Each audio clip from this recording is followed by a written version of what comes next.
vazhdimisht kena thonë llapaç, vazhdimisht kemi thonë hunç, vazhdimisht kemi thonë ose kemi përdorur terme cilat në realitet janë bullizuese. Folëm për bullizmin, a ke kuptuar pak që kjo puna e bullizmit, domethënë për një periudhë shumë të gjatë as nuk u njoft si term, as nuk u përdor.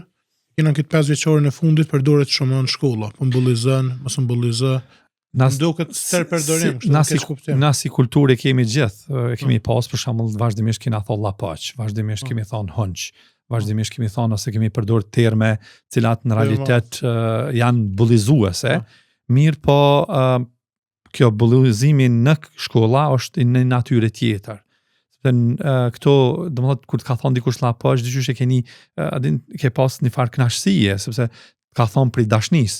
Mi po sot nëse i thuni fëmije e stigmatizan, e keqson gjendjen e tina, sepse edhe shoqënia ka evolu prej një kulture tjetër dhe kultura ka evolu, tash kemi një kulturë tjetër. Dhe nuk mundesh mi thonë dikujna një term fys, këtë rast pavarësisht që i thu llapaç ose pavarësisht që i thua shurdhan ose terme tjera.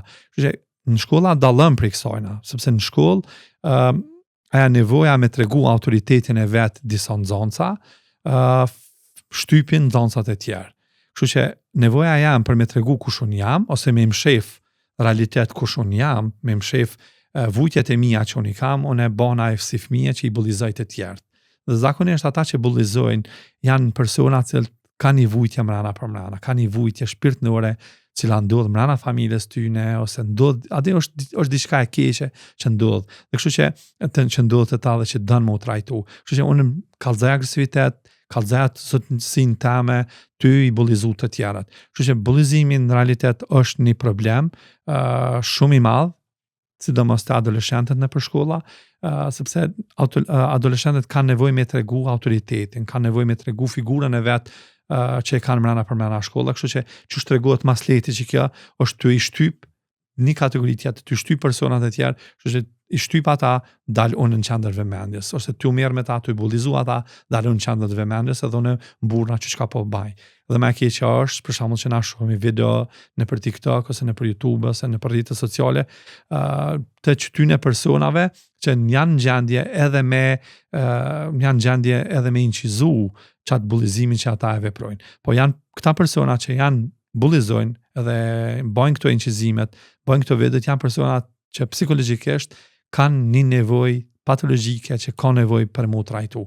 Kjo vjen shprehje pastaj edhe psikologëve në për shkolla, që është e domosdoshme, mirë po jo psikologëve në shkolla veç me pas na psikologun në shkolla, mirë po me leju psikologun me bë punën e vet për mëna shkolla, sepse psikologu dërgohen zakonisht personat të cilët janë në nështru bullizimit. Mirë po në realitet ata që ushtrojnë bullizimin janë persona që kanë ma shumë nevojë me shku deri, më rekomandu pastaj tek psikologu, më rekomandu pastaj edhe vlerësime ma detajume. Për shembull të psikolog me dërgu të psikologu klinik i cili me e pa traumen, me e pa gjendjen emocionale ma fell të shta individ. Pse këta po bullizojnë, çka pishtyn, çka është nevoja e tyne, çka është funksioni bullizimit tyne ndaj tjerëve.